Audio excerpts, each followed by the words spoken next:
happening. I'm going to hit record.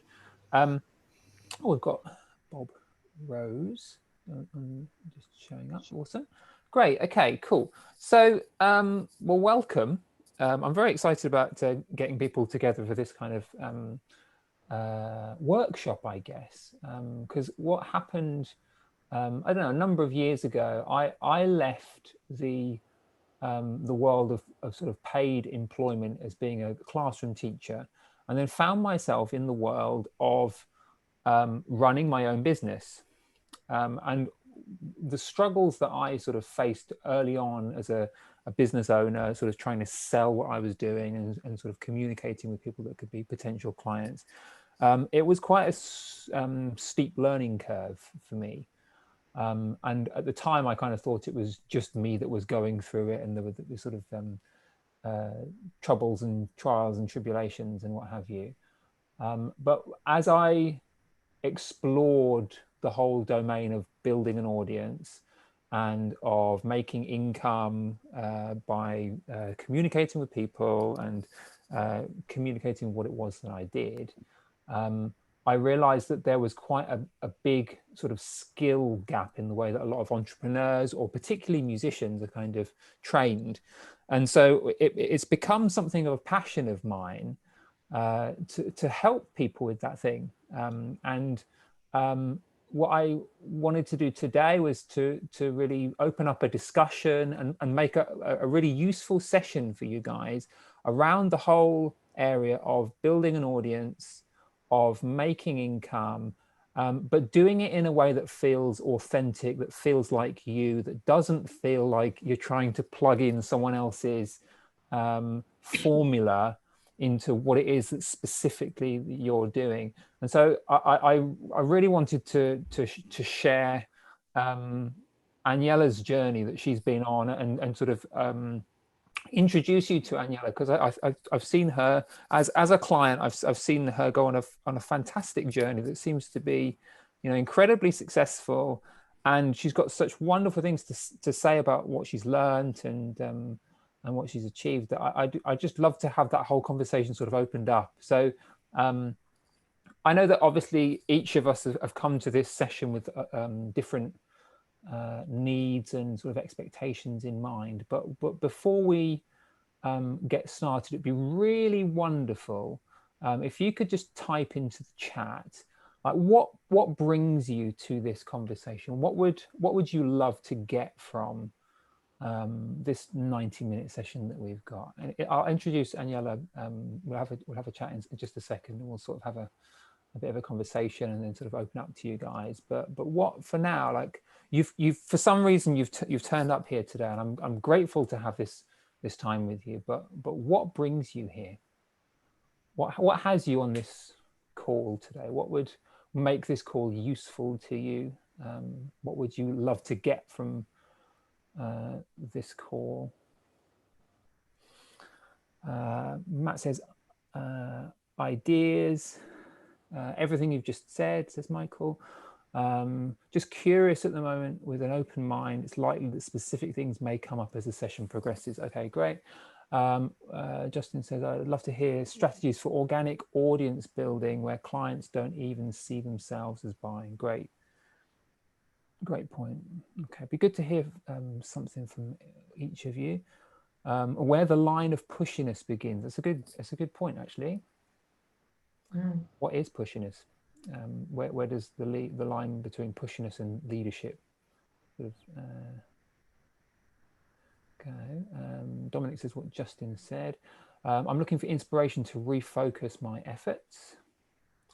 Michael says interested in Aniela's journey. And David says to reach a bigger audience and build a stronger relation with my listeners without being pushy. Great. Okay. Eileen says, have just launched my website and social media channels, getting started promoting my practice, looking for tips to grow my audience in a more authentic and organic way. Okay, great. Good stuff. Okay. And Jessica says, I'm about to start building work here in Hong Kong. So it's an exciting... Oh, so you're here too? Canvas. Yes. Oh, fantastic. Oh, brilliant. We should actually... You in Hong Kong as well? Yeah. Oh, great. I'm sorry, I didn't do my research on the speaker today. That's fine. We should actually meet up in person at some point. Oh, yeah, that'd be great. Yeah, brilliant. Yeah. Cool. Ace. Okay, cool. Well, firstly, like, welcome everybody and welcome Aniela. Thanks for doing the session. You'll be able to do it better than I can. Would you give us a little intro about like what it is that you do? What do you do, Aniela?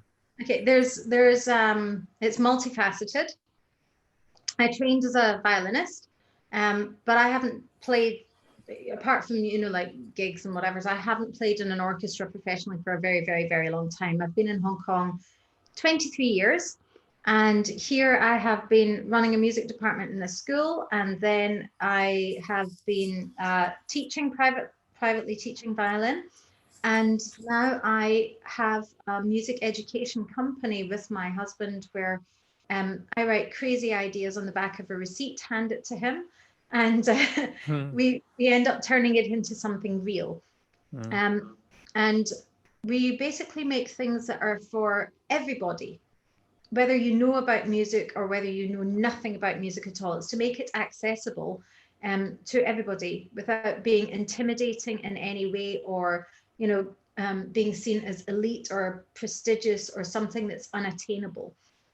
So that's what I do. I also run a music program for kids in Cambodia who have been rescued from trafficking. So that takes up quite a lot of time when I'm there. So there's a lot of different things going on.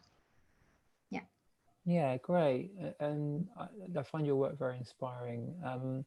So my sense is that to make this session sort of useful to people, in my mind, I've got this idea that that people are at a certain place in their journey, and via a few insights, via a few distinctions, via a few key kind of learnings, then new possibilities open up for people in terms of how they can show up online in a different way, how they can help other people to sort of see the value of their services, how they can sort of rethink themselves as business people, or what have you. So what I'd love to do is let's talk a little bit about the journey that you've been on in terms of sort of where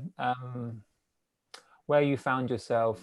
Was it a year ago? A year ago. Pretty wow. So where were you in terms of the whole business building, audience building, self-promotion thing a year or so ago? A year or so ago, I had 3 out of my 4 products done. I'll stick with the music education stuff, because that's the stuff that I've really had to work at selling and promoting and doing things. So a year ago, I had 2,000 sets of these sitting in the cupboard doing nothing, not talking to anyone, wishing that it would happen and doing absolutely nothing. Terrified, to be honest, that everybody would think that my stuff wasn't worth it, that it was not good enough, that there was something that was lacking in it, or that it was just plain stupid. So those were the things that were going through my mind. And despite having tested it on other musicians, on parents, on children, on school teachers, and getting amazingly positive feedback, what was holding me back was my own sense of what I felt that it was worth, my own insecurities. So nothing was being done at this point. There were a few friends had bought things. I had an Instagram and a Facebook page, and I was haphazardly putting things on there. There was no, when I say strategy, I mean, I don't sit down and work out what I'm going to do from week to week, but excuse me, there was no plan. There was no understanding of how to do any of this. I thought if I make things, it will just take care of itself. Unfortunately, it doesn't. There needs to be a little bit of legwork. And from there, it was what I needed to do was learn how to speak to people without apologizing for what I did. And without starting off with, I hope you like this, or it's, excusing it in some way, rather than saying, I've taken loads of time, I've done so much research, I've hired some fantastic artists, and this is what I have done. You should buy this. So from there to now, I can talk about what happened in between, but from there to now, it's in bookshops. It's sold now in over 9 countries all over the world. Just that one game. It is in schools, it is in homes. I walk into somebody's house and I see it there. I'm like, wow.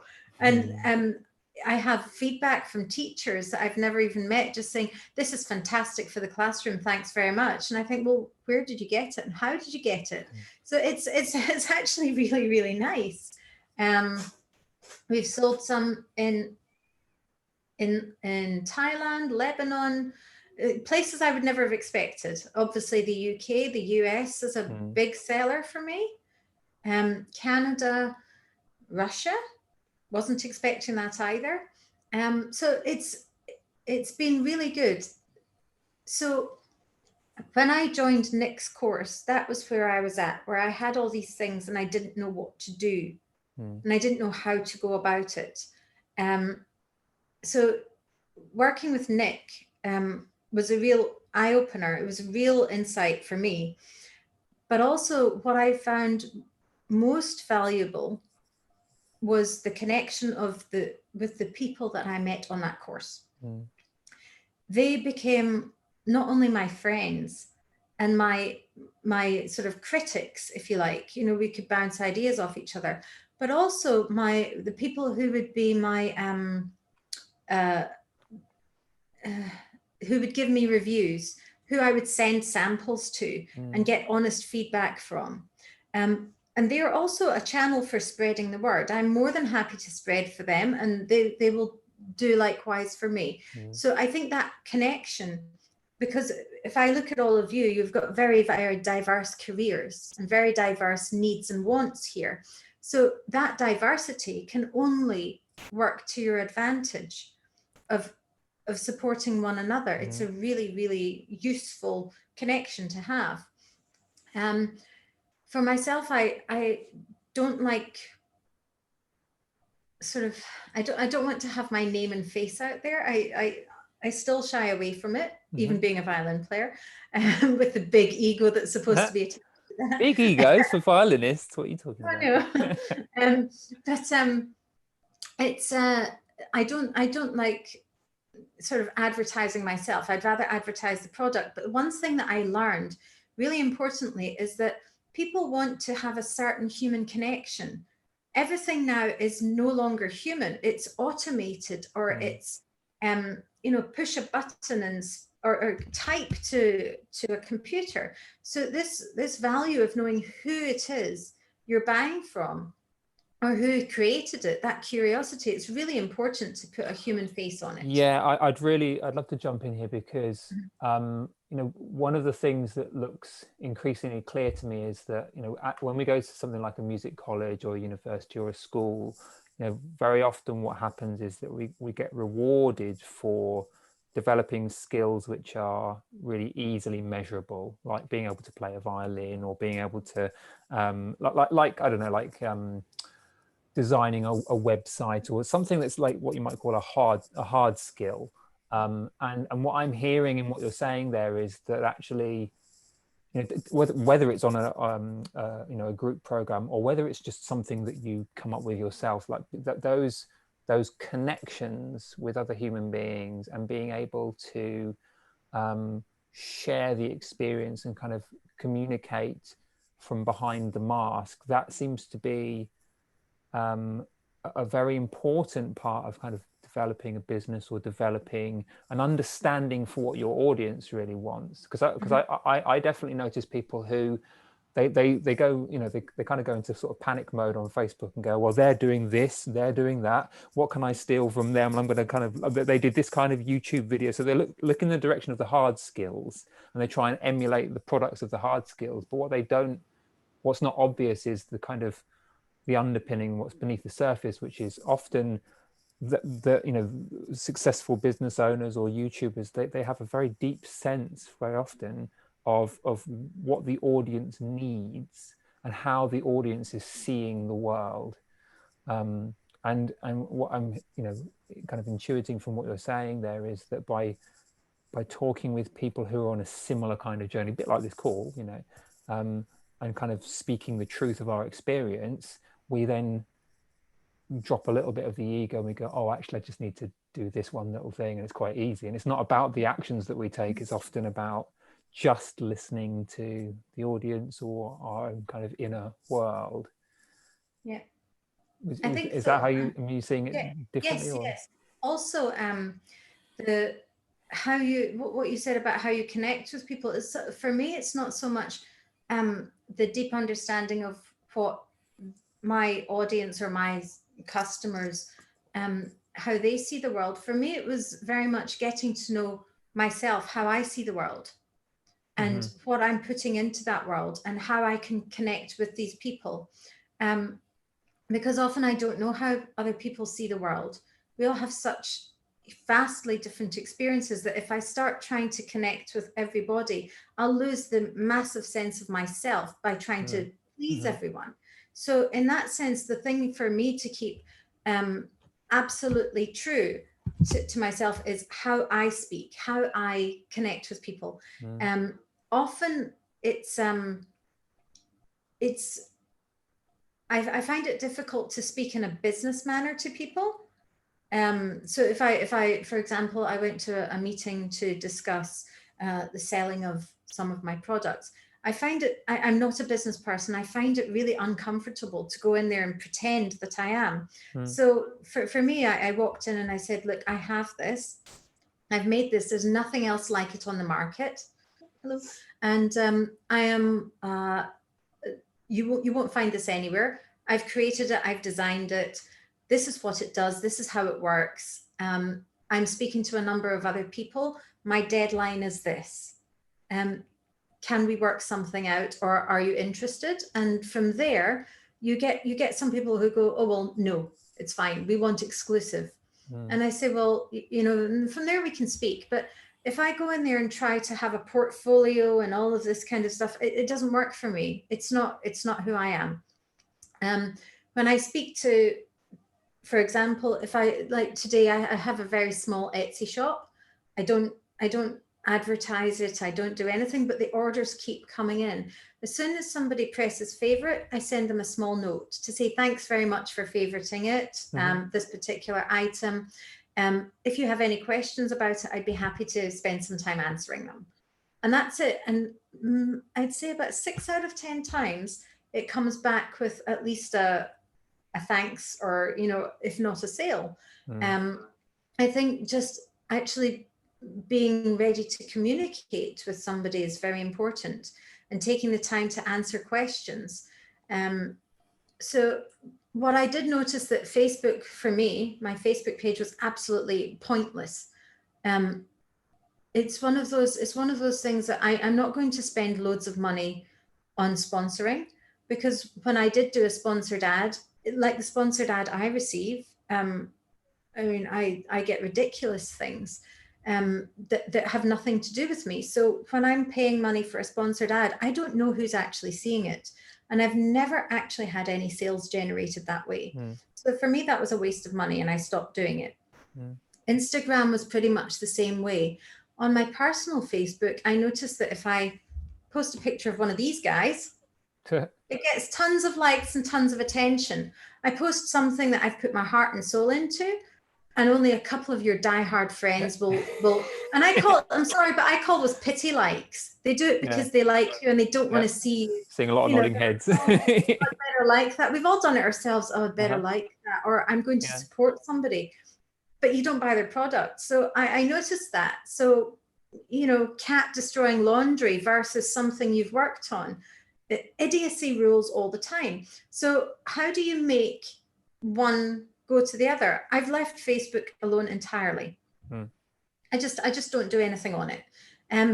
What I did do was join tons of groups for what I want. I've joined loads of teachers groups and student groups, and I market my logbook, practice logbook, to that. When you say groups, are you talking about local meetup groups there? No, Facebook groups. Facebook groups, okay. Facebook groups. I get much more success there. I've got an entire list of all the marketing days and which groups go where. And then I have my ad ready, and it's just bang, straight out to all of them once a week. And that for me is far better than trying to, what's that word? Trying to, I want to say conduct, but conduct is the wrong word. Manage a Facebook page, manage social media posts and all of this kind of stuff. I have dedicated posts that tell what what my products do, and I stick them out there. For me, that has worked better. Also, being on a number of forums for me, for parents, parents groups. So for me, that works. Also, because a lot of my company, it's named after all of my animals, the cats.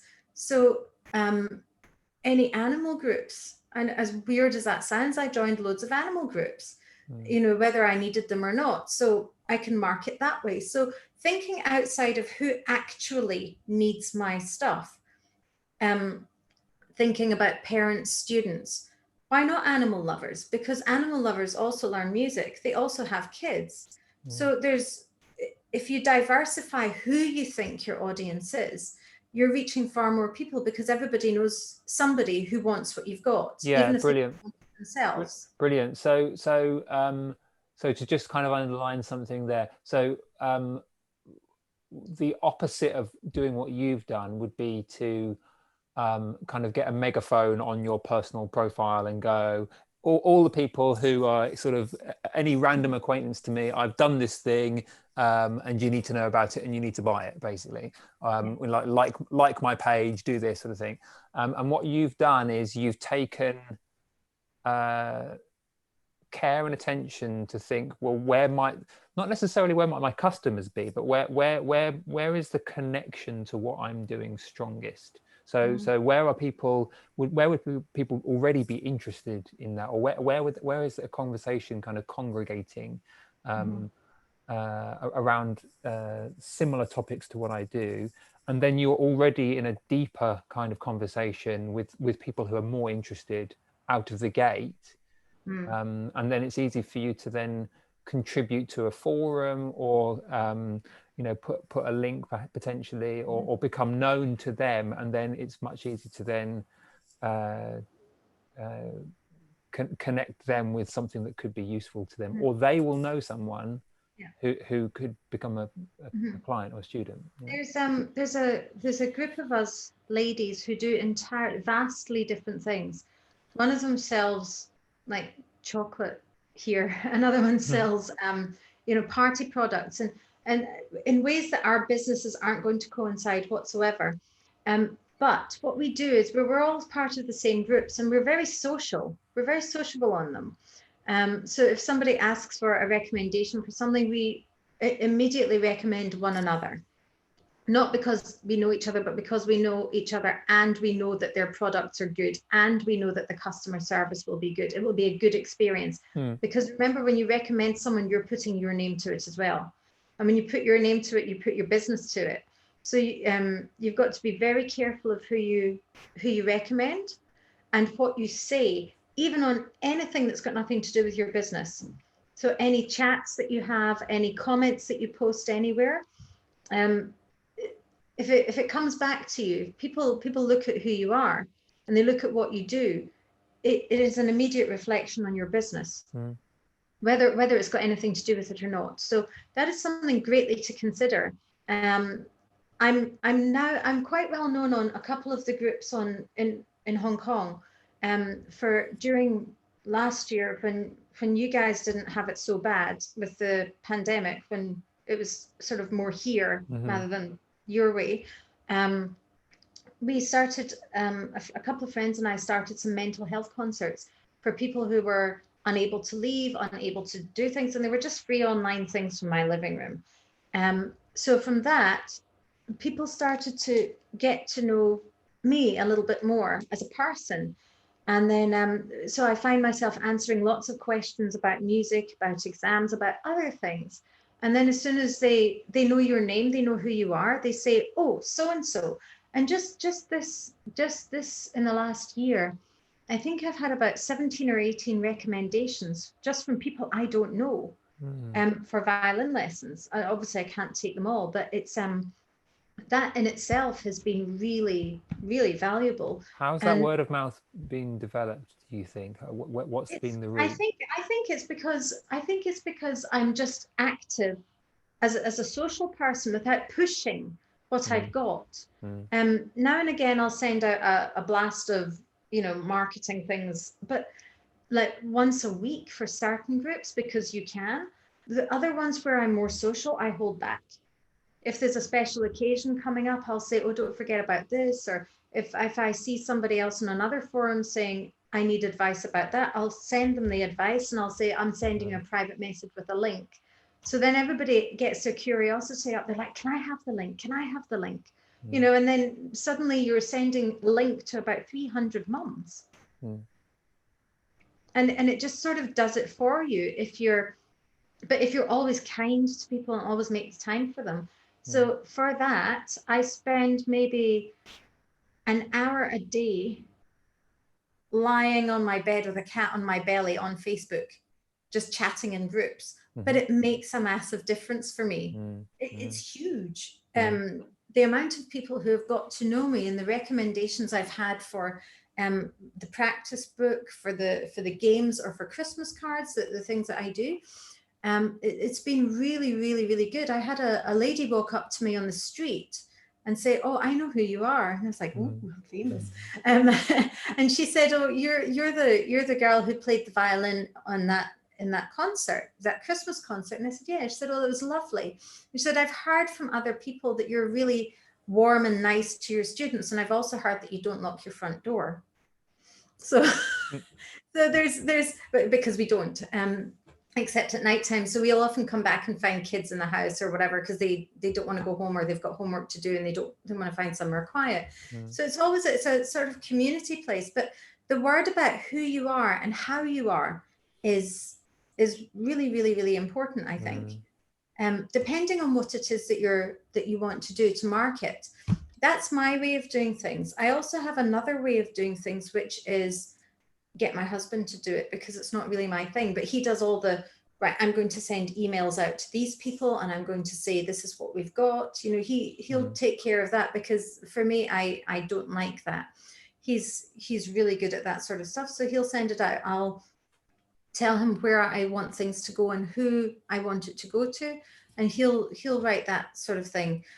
That's also successful, but it's not been as productive as the personable, being who you are. And when we started the company, he said, well, look, most of it's your ideas, so you should be the face of the company. I was like, oh, no. And I absolutely didn't want that. So to hide myself away, I created these two cats just to hide behind, so that I wouldn't have to be there. What I'm realizing is that more and more I do need to be there.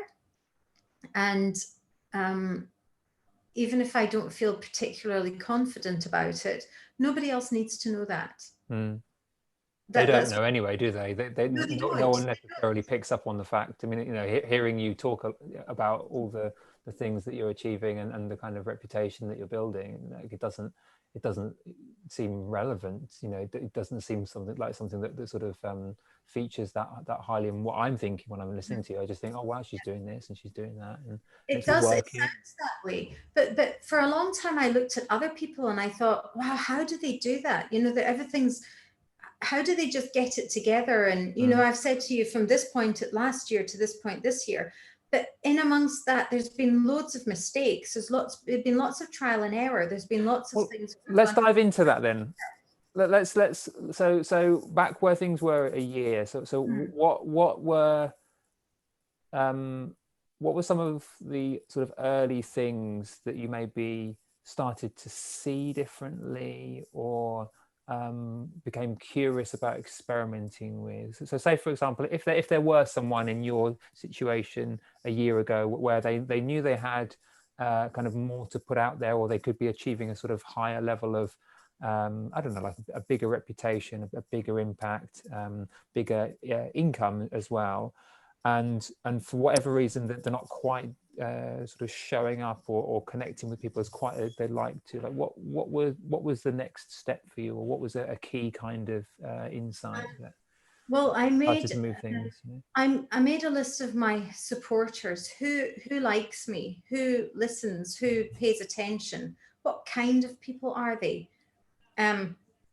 I made sure to connect with those people first and foremost, because it would build my own confidence to have people that I know are supporting me, are on my side. So everybody else, I sort of left aside at the beginning.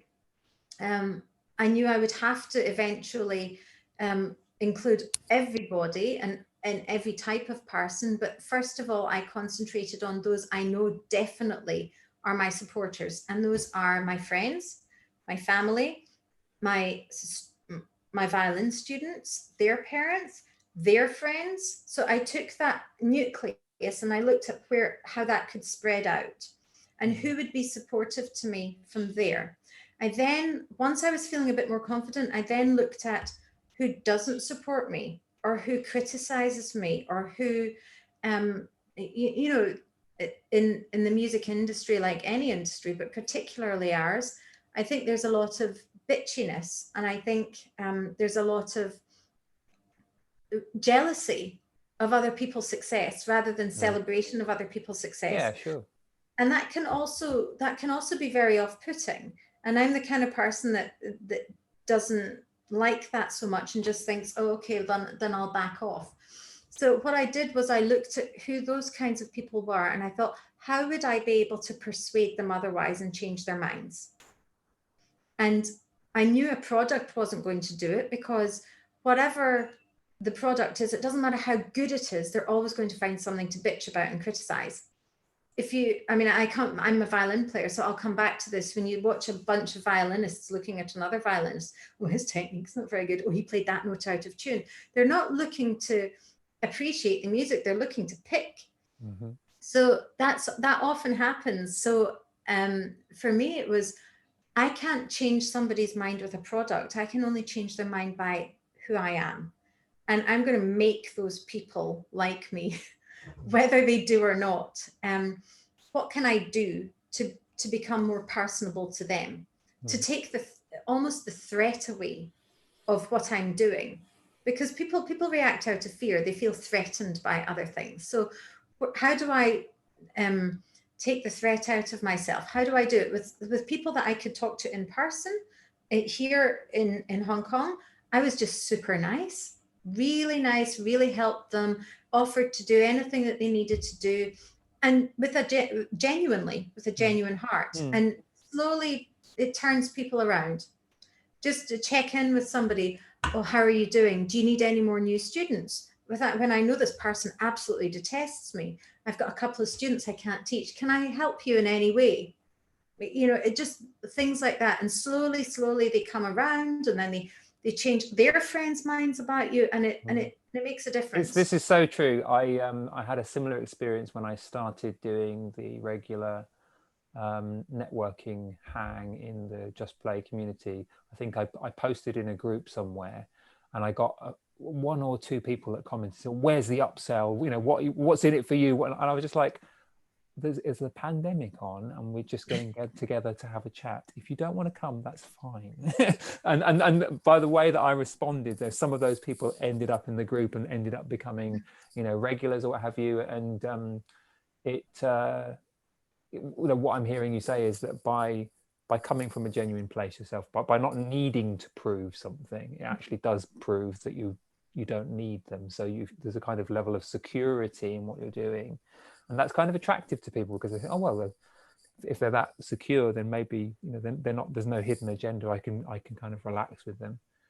And, and I've certainly found that when people feel relaxed, and obviously if it's coming from a genuine place, I'm assuming that's true, but if you are coming from a genuine place and you have the ability to sort of connect with people, and you become really quite skilled at connecting with people, put people at ease, then they let their guard down. They start to tell you what's going on for them. They start to think a bit more in a relaxed kind of way and go, oh, this would be, you know, it's not really useful for me, but what you're doing might help my mum or my friend. And so no, it's definitely I've had a similar experience of it. No, it's I'm glad to hear you share that.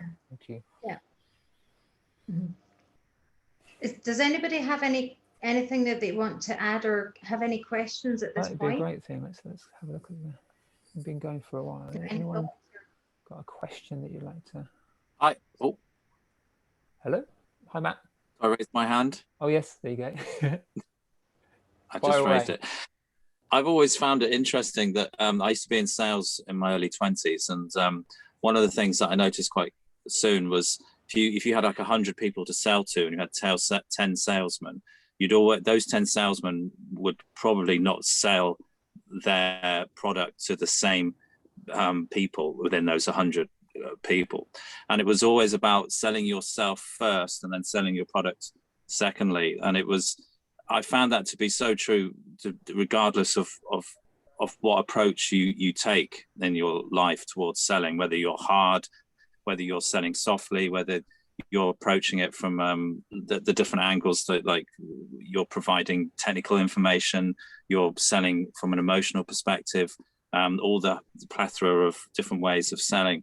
But those gray areas, those percentages in between that, so you could sort of overlap and go into an area that you wouldn't normally sort of connect with. Those are the things that you can really tweak, I think. That's what I found as well. It's just a understanding of maybe, because you're not going to sell, if somebody wants to receive technical information, they make all their decisions based on hard facts.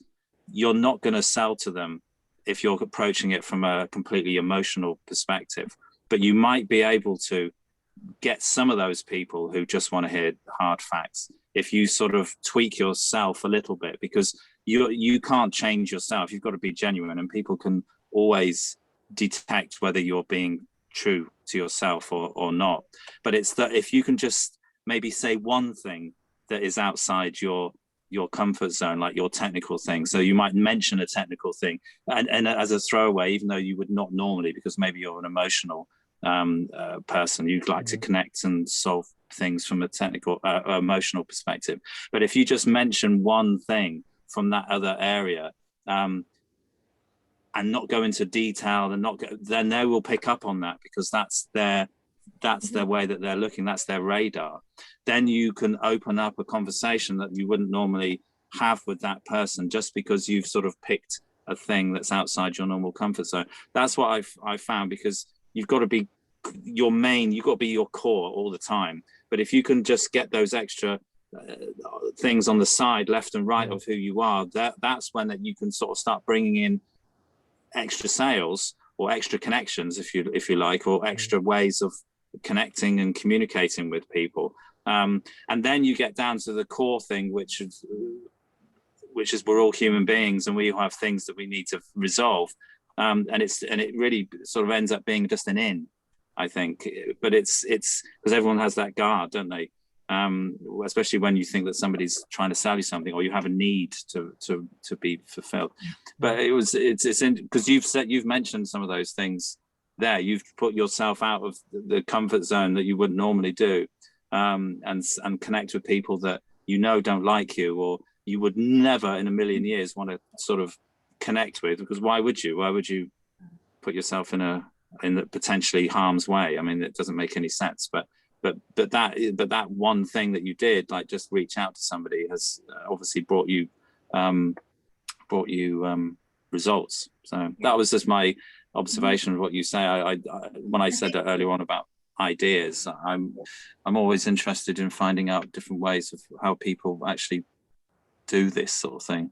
That's an excellent point, especially about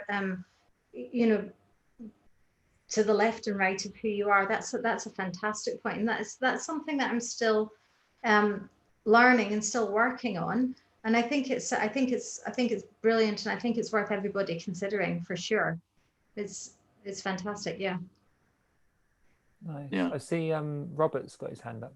Yeah, I just want to make a quick comment on what Matt said and then ask a question, because I spent a lot of times in sales too, and I was trying to do business, which was investing money with a cousin of mine, and he was so analytical. I tried to say, to Matthew's point, as much as they have analytical information, people don't make a decision until they feel good about it. But you still might have to find a way to present it in the package that person will accept. But when it comes down to it, they're going to feel good or not feel good about you and what you have to sell. So that was just my comment. My question was, I just want to make sure I heard you correctly. 1 minute you said Facebook I didn't like because I had the same kind of experience with doing paid things and not getting anything of it. But then you said you went to groups, and those groups were Facebook groups though, right? But it's more targeted and more and finding out what is your target or audience, for lack of a better word. Yes, exactly. Because when I had my own personal Facebook, there's very little personal stuff on there. It might be an anecdote about a student. It might be a picture of a cat. You know, it's very nothing. My company Facebook page was the one I was referring to, that nothing was happening. You know, it's the audience there is next to zero. It's really actually very hard to grow. So I thought, well, this is a waste of my time and my money to constantly be trying to build this thing. Everybody's trying to build it. Everybody's saying like, everybody's saying subscribe, and I spent so long trying to do that treadmill of hamster wheel that everybody else is doing. And as Nick said, looking at people, what are they doing? What can I do? How can I do it? But it just wasn't working. And I thought, well, maybe people don't like me. And I thought, well, that's not true. So I went back to what I know best, is to be sociable with people. And to actually, the groups are different because you're not marketing on a daily basis. You're not selling and you're not advertising. You are literally just talking to people. It could be somebody, you know, just asking about school uniform labels. It could be just somebody asking about where can I buy this British brand of tea, that sort of thing, you know. So it's just anything. That one of my most receptive posts was husband shaming when he made me a dreadful cup of tea. I took a picture of it, put it up there and went, what is this? And that got so many people talking. And then from there, it was coming up to Mother's Day. It talked about, you know, different things. And I said, well, you know, who writes cards anymore? Actual cards to people, buy mine. And before you know it, you've got 30 packs going out to different people. It's, for me, the engagement was Facebook as a platform for social engagement rather than as a business. So I think that's what I mean. All right. Okay. Yeah. Mm-hmm. Yeah, because I'm kind of looking for a way to go through the noise. All I see is fluff and noise and garbage, and services that just do things that I don't think are, you know, they put you on a platform that doesn't make money or just something. So I'm still navigating the mammoth social media waters, as it were. Yeah.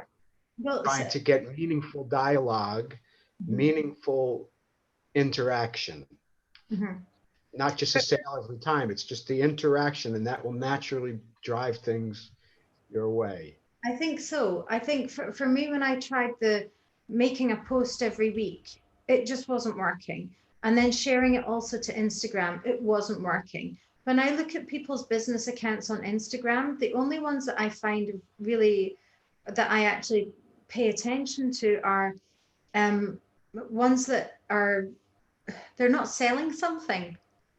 You know, when I say it's a business account, they're doing something, but they're not actively selling it to me. If I get somebody pushy in my face, I don't want it either.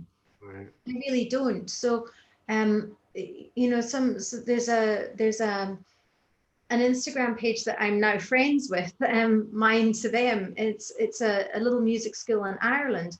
And it's just because we have, you know, similar things that we put on about our students. I don't put my products on there because when I did, there was zero interaction. People are like, oh, it's a product I've got to run. I don't want this. So when I put things on about my students or whatever, or then that gets the engagement. And from there, you know, when it comes to Christmas, I'll show some of the Christmas cards that I've created, the music Christmas cards. I'll show what my students have done with them, and then people become interested in the cards.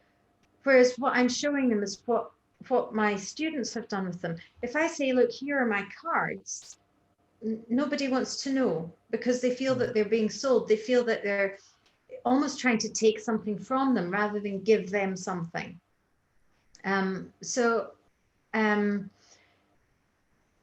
There's I think it's, for me, it's a matter of not selling, not saying here's what I have to people. If it's to a business, then yes, I will have to. But if it's to all of you, I would say this is why you need any of my stuff. You know, this is what it is. Also, I've noticed that with particularly parent groups, I don't know if anybody's market would be with parent groups, whether it's teaching music or whether it's, you know, a theory lesson, or whether you're selling something that involves parent groups. Competition amongst parents is brilliant. It's brilliant for my sales. I've only got 5 of these left, and before you know it, you've got 20 sales. You know, the fear of missing out, or the fear that my child's going to be left behind, it's great for me. I never put that fear onto people like, oh, your child's going to be, you know, less than because they don't have this. I just say, oh, loads of people have had this, they've had great fun with it. I've got 10 of them left. You know, first come, first serve, and everybody wants it then. As soon as they feel that it's no longer available to them, then fine. You know, as soon as you mention the word pre-orders as well, you know, for some reason people think that it's more valuable if it's on pre-order than I have a whole bunch sitting at home. So when I say pre-orders for this, or, you know, pre-order date closes on this day, you'll find that people, well, I find that people have responded more quickly because I've said it closes. And whether I'm going to, the fact is that they don't stop to consider that I actually need to, financially speaking, make loads and loads and loads of them, of my product, because it makes no sense to just make the 20 that I'm saying are going to be available. It costs too much. So they don't ever think of that. So it's fine for me to talk to people in this way and to say to them, okay, you know, I've got a few more, or, you know, next batch that's coming, wait a week, and then more people will come along, and then you can actually just send out loads of orders. And, you know, it's for me, that's another way of talking to groups. There was somebody asking me for drum lessons the other week, and I don't know how to bang a drum at all. So you know, they're saying, oh, can you do drum lessons? And I said, no, but I can give you 5 or 6 numbers of people who can. So as soon as you become useful in other ways as well, and you say, if you ever, was that a parents group? that was just an ordinary. That one was that was a parent of my student, separately on WhatsApp. So I just sent them a message, said, no, but this is what I can do for you. I can give you all these people. So as soon as they found the drum teacher, they then asked me, can I have another one of your notebooks for my kid who's now playing the drum? So that's great. The drum teacher saw it. The drum teacher ordered 20. So, you know, I think cultivating how you can help people, how you can be of service to them is very useful. Beautiful. Outside of what you do as well. Just having your name constantly out there and people seeing your comments, people seeing your name, people seeing your face. Be active on groups where you think that you can help people, and where you think that eventually they can help you in return, because that is essentially what we're looking for. It's not a selfish thing. We're all looking to make a living and to make it fairly. We're not trying to con anyone. So by being out there, there's certain names that you remember from various forums that you might be on. People who engage more, people who talk more. They might annoy you. They might be, you might admire them in some way, but they're always present. And basically, that's how they are building a following, without it being, you know, a numbered following on their own Instagram or whatever. I mean, I don't put any stock into that personally. Maybe I'm just too old to. There's a few things which are really great there. I'm not to sort of you know, go over it too much, but I just wanted to like really flag like there seems to be for a lot of people that they look at the likes and the metrics when there's a kind of business page that's got big numbers, and they kind of notice that stuff. But what a kind of invisible stage of the you know, growing a reputation or growing numbers of viewers or interactions is just like one person at a time. This is something I'm often talking to clients about, like just being of service, not necessarily being of service in order to get something, but like you said about referring, you know, I can't teach you the drums, but I'll do what I can to be of service to you, even if it means here's, try this website, or here's this person, because then that it nurtures the goodwill. They remember the fact that you have listened to what they want and helped them a little along the journey. And so it means that when they talk about you, or when they go to their new drum teacher, then they can you know, talk about you in good terms, because they feel like they've genuinely been helped, that they don't feel like you've been sort of putting yourself at the center of the conversation. They know that they're being listened to and understood and sort of valued for what they want. So there's a lot to be, you know, you said something which is great, which is, you know, don't be selling. And I think how I hear that is, it's not about you getting the income from one specific person. It's about kind of impersonal service, like sort of just serving, being of use, being of service to everybody that you meet as a way of life. And from that standpoint, from that way of being, comes all the business that you'd ever need, because people remember that, because it's unusual. And that's not visible and measurable in terms of likes and comments necessarily. It's the stuff that's invisible behind the scene. Yeah. So I'm always really keen to sort of really focus people on that, because it's the good old fashioned being a nice human being, you know. That's amazing for business. You're selling yourself, aren't you, first? So then people are warm to you straight away. So they see, and that does wonders for your for anything that you do for them personally, if you sell them something from yourself. So if you're a nice person, you're a happy person, you're a positive person, you're always there to sort of help, and you're just sort of, you're polite. All those things are just attractive to another human being. So it's you're selling yourself. Yeah, part of it's also that's what sort you're of doing taking your, in a funny sort of way, like taking yourself out of the equation at the same time as that, because I've sometimes had people that have been wanting to come across as a nice person, and because they've been thinking about, oh, I've got to come across a certain way, I've got to look a certain way. The other person picks up on the fact that they're trying to be impressive, or they're trying to build a reputation, rather than having the service as the focus. So what I tend to talk about is loving, selfless service, because it kind of takes the focus off yourself, you know, even coming across a certain way, but puts the focus on what's required by people, you know. And because the effect is that they do notice you, and they do notice the way that you come across. But what really gets to people is when they feel listened to, and that their needs are highest priority to you. That seems to be something that really helps, from what I can tell. What you said about people being negative and that you turn them around, I think subconsciously people are conditioned to be a little bit suspicious. And when they can sense genuine sincerity, you don't really have to do there's no agenda. there shouldn't be an agenda except to be sincere. Mm. And then hopefully it just opens the door for things to naturally drift your way. But it's numbers. You have to, I don't, that's the thing. You can be a nice person and nothing comes to you. If you're trying to develop something, how do you, get the numbers up? That sounds too sales, but I'm just thinking of it from an economic point of view, because we all want to generate, I want to sustain myself doing what I love, and haven't been able to do that consistently. I've been able to do it, but not consistently. What is it that you do? I'm a musician, but I also teach English now because I live in a non-English speaking country.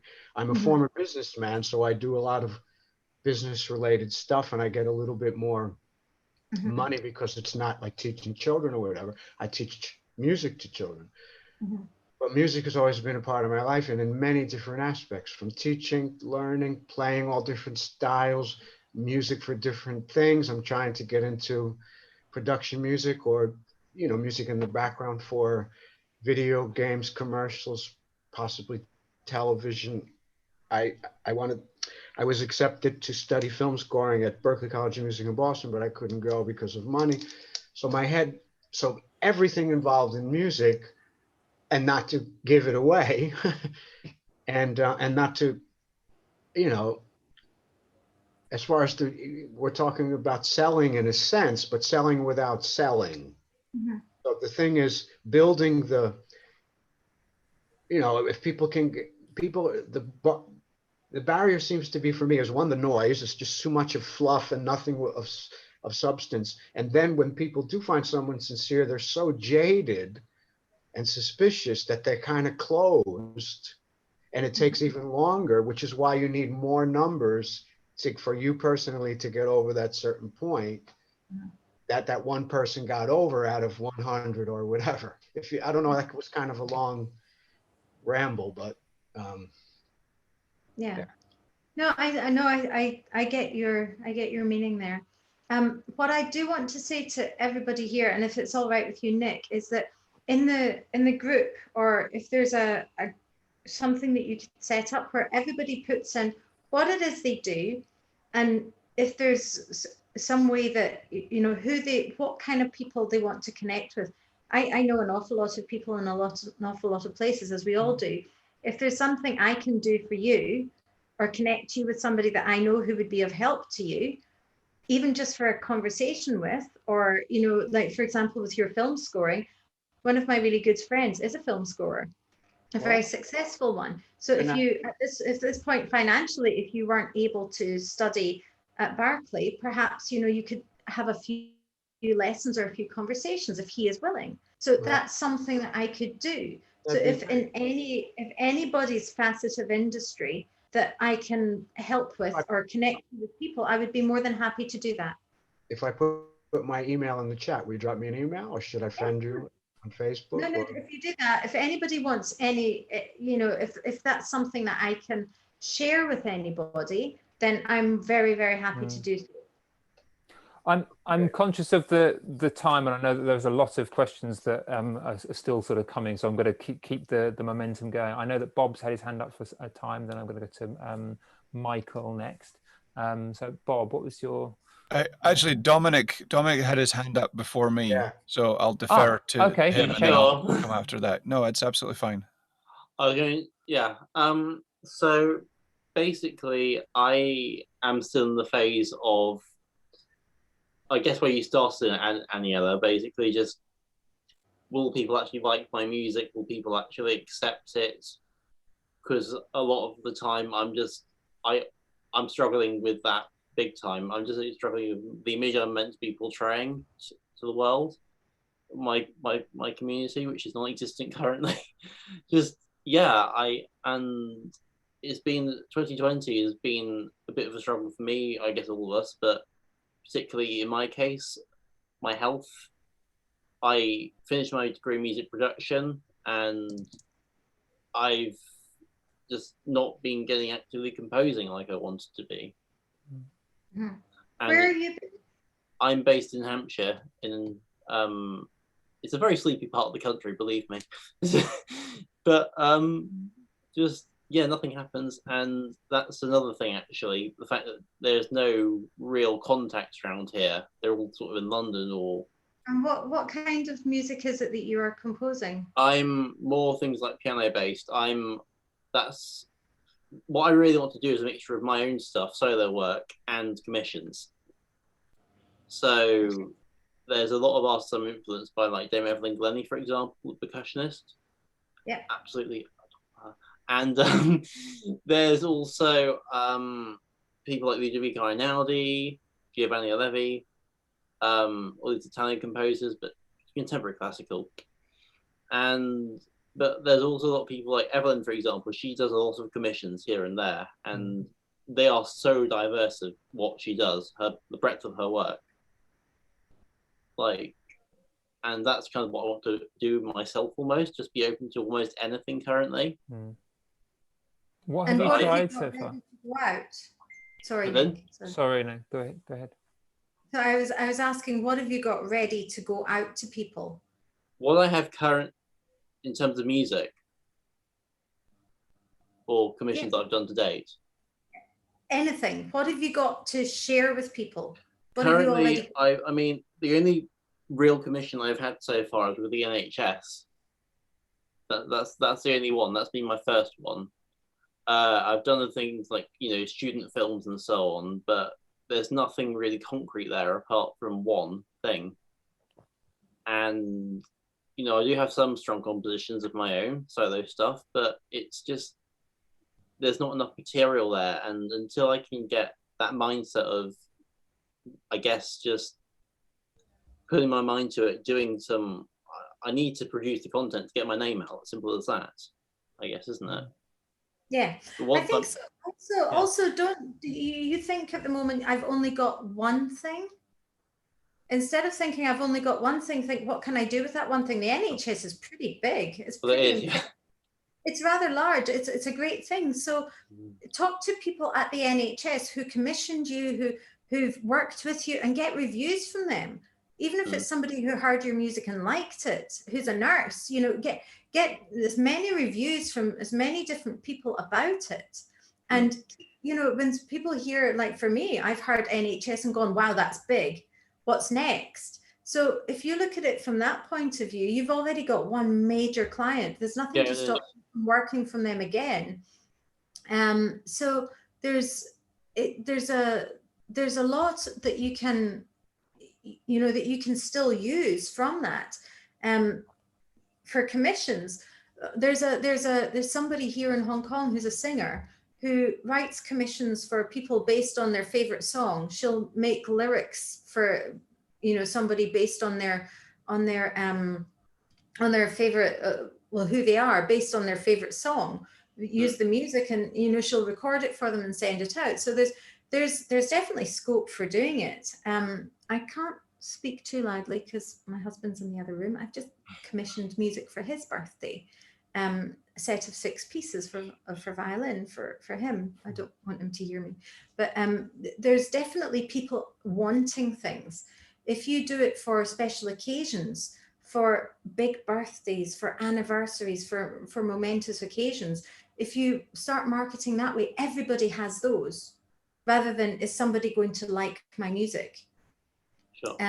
So if you start thinking of how you can help people, this is one of the massivest things that I got from Nick last year is not stop thinking about, but change or channel how I think from is it good enough or what about me to who can I help and how. I think that's a massive shift. So if you start thinking in those terms, I think it's going to be very useful. Sure. Yeah. Thank you. Yeah, you're very welcome. Sorry, Bob, you had something? Yeah, thanks so much for that. It was great to listen to. A lot of things that I can certainly relate to. I'm kind of shifting gears with a lot of what we're doing. We did try one thing and it didn't work. I'm a pastor and counselor, so we do a lot of what you're talking about. But for the last 20 years, I've been doing it all for free. So there's this now thing where I will do stuff for people and it's free.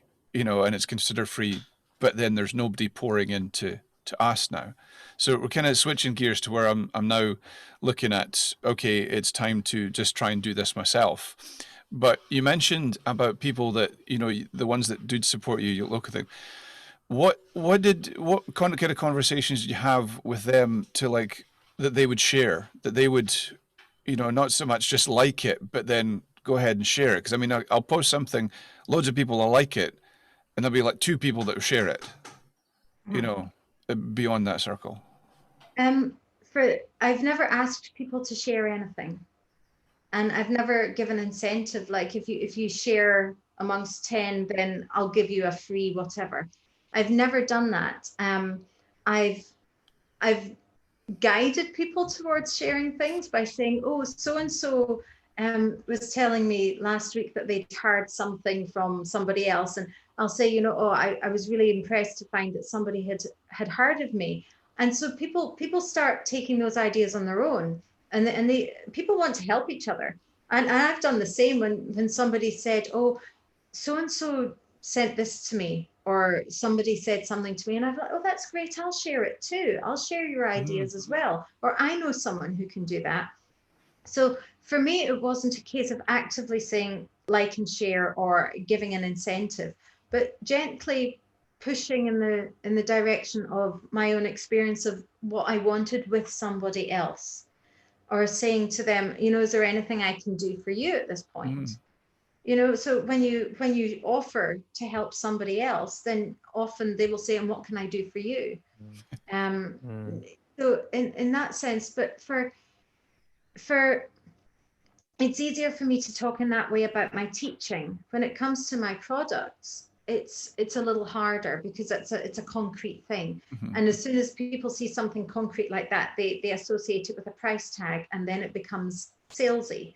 So for that sort of thing, when I'll often donate things, even if I can't afford to, I will donate a portion of games to a children's charity, or notebooks I just sent 50 notebooks to a music charity in Hong Kong for underprivileged kids, so that when they're learning at school, at least the music teacher can keep a note of what the group is doing, and any work that they want to do. So in that way, that it's going out to people. You're telegraphing that it's not about you. That says this is about doing good in the world. It's not about Aniela's bank balance. And as a result, people then are have an abundant attitude to giving you money. Right. If it were purely dependent on my bank balance, I may have a different approach, or I may have had a different approach. If I weren't doing anything other than making and selling these products, maybe I would have had a different approach. I can't say, but because I've got the teaching, because the income from the teaching and the income from the playing, because I've got that, I can actually approach selling in a different way, I think. I think in perhaps in your case, because what you're selling is care for people. And it's really hard to monetize that, because then people think that you no longer care and it's all about the money. But I am quite happy to tell you that I have somebody that I will go and see when I need a mental health checkup, and I will chuck all the money necessary, or all the money that she asks, to her, and say, this is because I value her service. I value the time that I spend with her, and I know that what I'm getting is genuine, really, really good service. So that, to me, that kind of care is so important. And I think you can monetize it, but how do I say this nicely without sounding awful as a teacher? When I was,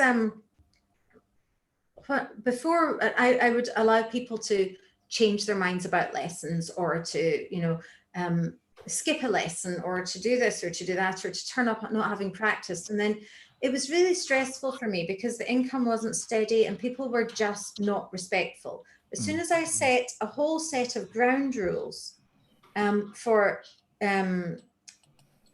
cancellation, rescheduling, practice expectations, not only did I attract the right kind of parent and teacher, as parent and student, but I found that the level of respect went up. My job became easier. I became far happier. I think you need to have a good sense of what it is that you want to, your criteria for people. Yeah. What we're trying to do now is on that side of the counselling side, we do have a criteria, we do have a list, and we do have a set of things, rules that people have to do. We still do it for free because the people that we talk to are in a position where they can't possibly afford it. They're out of job, they're out of work, they just can't function.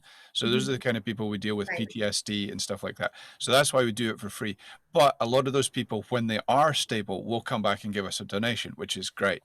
You know, what we're trying to do is we're trying to go beyond that and set up a like a retreat center and stuff like that, and get in these things. So that's what, but as a musician, I've now switched gears where, okay, right, I'm gonna, you know, I've been a writer for a while and stuff like that, but I'm now deciding to be the artist as well. So it's rather than just putting songs on Facebook and stuff and everybody liking them, oh, this is a great tune, we love this is great, and that's where it ends, you know. And then it was funny, you know, I made this cup the other week and I posted it in our Strachan group. And then I've got about 4 or 5 orders for one. You know, it's like, but that's not what. That's you know, I do that as a hobby. It's not, you know, it's not like that. But no, so it was just interesting to that because, you know, we're pouring out into people, and I'll share things. There was a couple of things I saw on Facebook that I sent to people, job interviews and stuff like that. I'm like, oh, this would be really interested for you. So it's just I think a lot of it is just finding the right people to connect with. Just to move on from. Another thing that strikes me that what you might be able to do is, because you spend so much of your time giving and helping people and not charging for it, is charge for your music and say, this is what I do all day long. Music is something that I find healing, whatever, and this is what I do. I've written this song, and say a portion of whatever proceeds, or, you know, say the song costs £2, just for example, if for every download or whatever, say a portion of it, whatever you want to say, is going to go to what you're funding, to the retreat. This is what you want to do. So then people will want to start helping your retreat rather than just buying your music.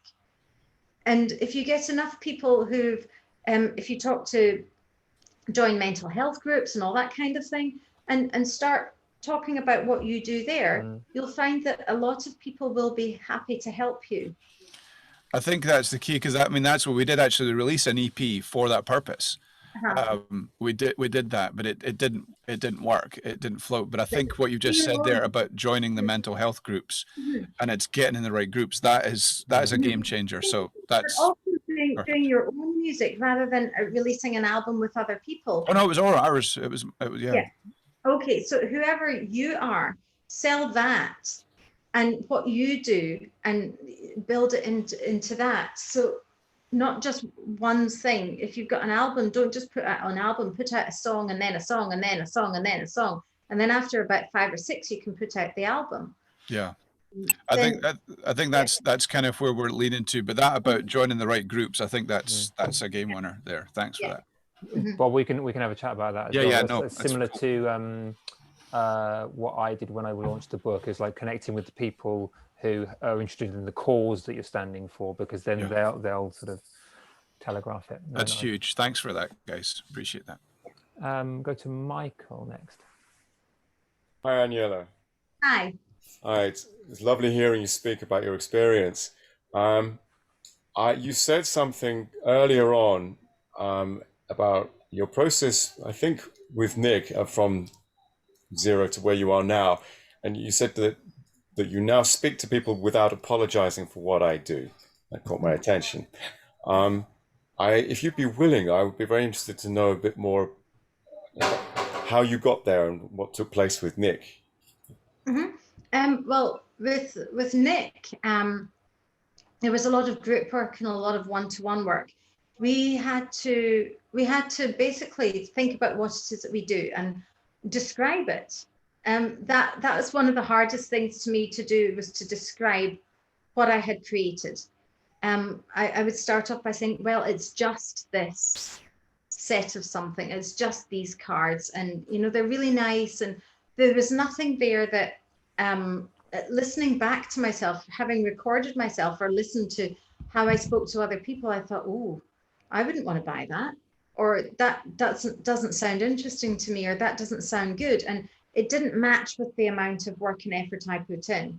So I asked a number of my friends to describe it to me, what I had done, to describe my own product to me. And hearing other people's, not reviews, but just opinions of it and their descriptions of it, made me realize the points that I should be making, how I should be thinking about it myself. So for that, it was a case of, like with the violin, you have to practice. I practiced what I would say, what I thought of it. And I practiced thinking about all the things that were really good about it and really positive, and who liked it and how I could share that. It certainly took, I think the biggest person that took convincing was myself. Not because I didn't think the product was good, but because, and it's not because I didn't believe myself, but it was that whole thing where you feel like a fraud. You know, you don't feel that you're,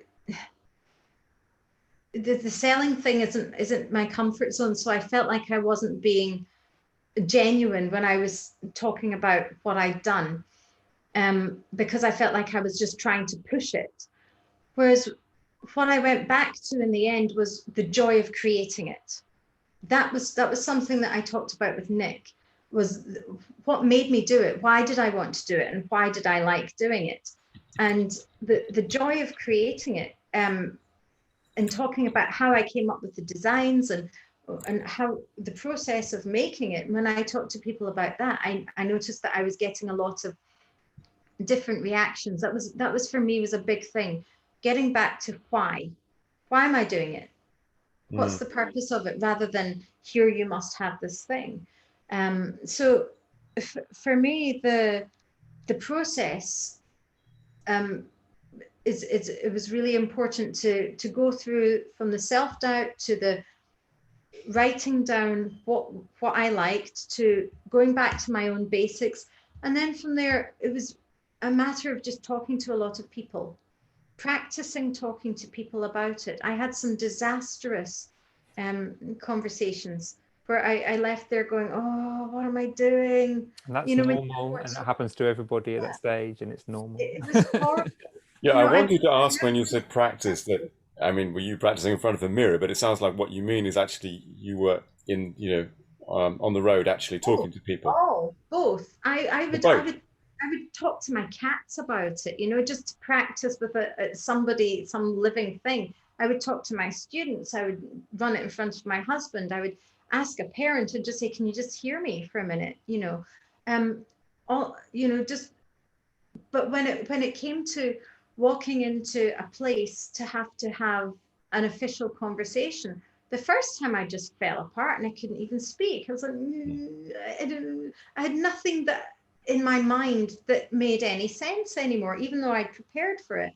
So that wasn't very good. Another time, somebody just blatantly tried to steal what I was doing, and I had to end up going to a lawyer, and an IP lawyer, and sorting it out that way. It was, there's been some big learning curves, but from that, I've also met some wonderful people who've just said, how many do you want me to take? I'll put them in my shop, even before I finished what I was saying. So learning to, I think in a way,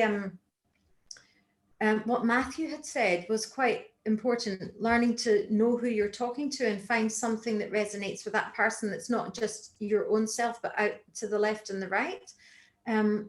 There's one lady that I spoke to who I know is very much in favor of supporting women and their businesses. So, my husband and I own the company, but I turned up alone. That made more sense to do that. To push it as just me, rather than his own input, which is just as important as mine.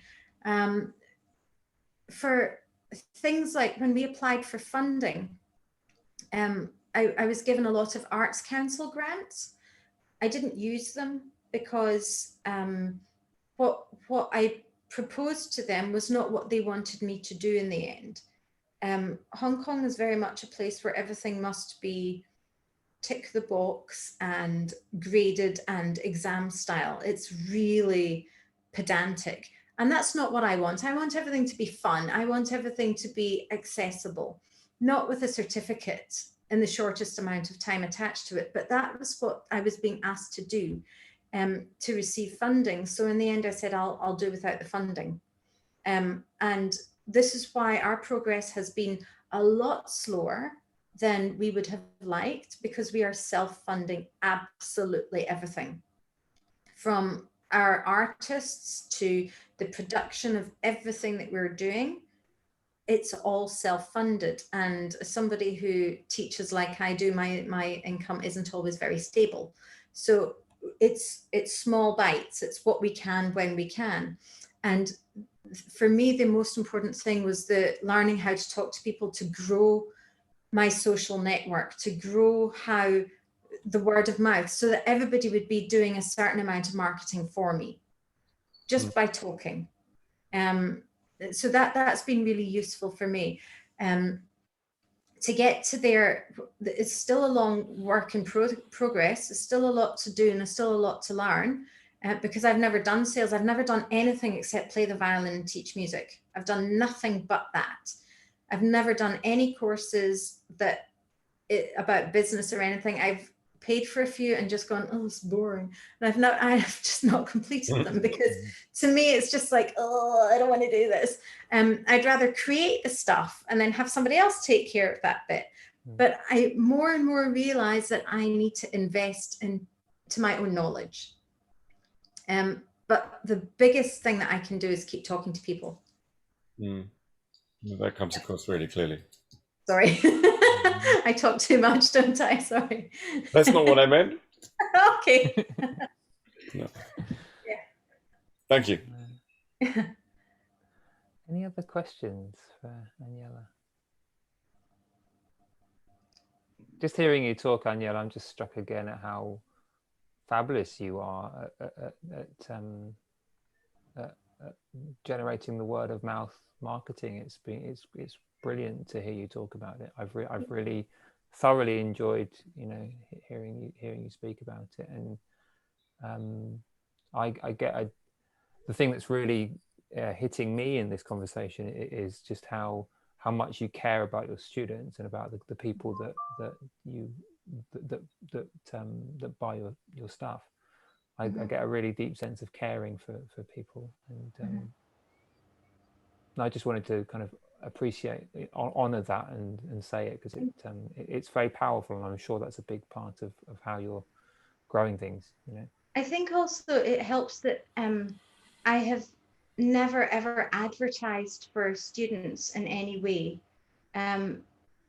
They've all been word of mouth. So when we started doing the educational things, the word of mouth was my comfort zone, and it's always been something that's been part of me, because I've never advertised, and I've never said, even when I've really needed it, I've never said, hey, I'm looking for students, or I've needed students. It's always just been somebody talking to somebody else and then it coming my way. I think part of it was being embarrassed and not wanting to say I need help. There was a huge part of that before, especially with the teaching. But now I never worry about it. I know that there are going to be dips where there's less students and times when I've got too many to handle. So I've got used to that. So for me, the word of mouth has always just been the way it is for me, and I realize the power of that. Because a lot of you, if you look at where you get your recommendations from, for services that you use, a lot of it's from reviews. We all go straight to reviews. And if we know somebody with a personal experience, that holds even more weight for us. So I think that's an important aspect of it too. Yeah. Great stuff. Yeah. Any other questions for me or for Aniela? Or, just a really serious question. Can you get haggis and iron brew in Hong Kong? You can get Iron Brew. The haggis, you can get it in Marks and Spencer's, but it's absolutely pants. It falls. But it's only good for haggis spring rolls, or as an Haggis. haggis spring rolls. They're fantastic. Or you can use it in emergency, like to fill up your soup or something to thicken it up. But it's pointless otherwise. You came here for the ideas and for the tips. You know, we didn't disappoint. know. It's a culinary skills. We knew the versatility of haggis. Yeah. Great. Probably got time for one more question or observation if it's out there, or if not, we'll draw things to a close. Is there one more out there? I have a question, Nick, and it's a sort of technical one because I'm not very tech savvy. When we close this, will I still be able to see the chat? Because I want to look at all the messages. Oh, okay. So should I, maybe I'll just. Because I've got a recording of it. I will get a recording of the chat, and I'll also get. Yeah, the written chat. On to you. Yeah, I can pass that on to you. Emails and things. I want to. An archive icon on the bottom of the chat on the right, and then if you click that, it should save it. No. Save chat. Okay, thank you. I've done that, and should save the chat if I'm not mistaken. I've never done it, but why? So when it says show in Finder, that's on my laptop. Archive, and it says Dropbox, OneDrive, Google Drive. I guess that's asking you where you want to archive it. Oh, okay. So it says chat saved show in Finder, so I can find that. Boom. On the bottom of your chat, it doesn't say send and then the people's name and then archive. No, it just says save chat, so it's saved, and then it just says show in Finder. So I will try that. I've just done that, and it comes up save in folder, and it comes up and it's there. So yeah, I didn't know about that. So there you go. Okay, no, that's Save great chat. because then I can actually really look at everything and take the emails that have been put into the chat. That's brilliant. Great. Yeah. Okay. Well, Aniela, thanks so much for your time and your insights and sort of sharing your journey. You know, like you said, if people want to get in touch with you, what's the best way? Just via Facebook or? Yeah, via Facebook Messenger, and then if you want to chat by email, I can drop my email in a message to you, and yeah. Fabulous. Awesome. Yeah. And also, you know, if anybody you know, wants to continue the conversation beyond today with me or with Aniela, just drop us a message, and you know, we'll go to help whatever way we can. I am running a similar kind of program to what I ran with Aniela. It's changed a little bit. I think back when I was working with Aniela, it was called Get More Gigs, and now there aren't so many gigs, and it's not, the world's not quite the same. So I've called it something else. But if you're curious about what you know, some of the you know, the group exercises and what the group looks like and what it could do for you, also you're welcome to sort of reach out to me and send me a message. But I've really loved this conversation. I hope it's been useful to everybody. If you'd like, I've got a recording of it as well. So if you'd like a recording, then just let me know and I'll send that to you. Yeah. Okay, folks. Right, that's all for today. And thank you. Thanks again, Aniela. Thank you very much, everybody. Thank you. Care. Take Good care. stuff. Right. Thank you. Bye. Bye. Bye.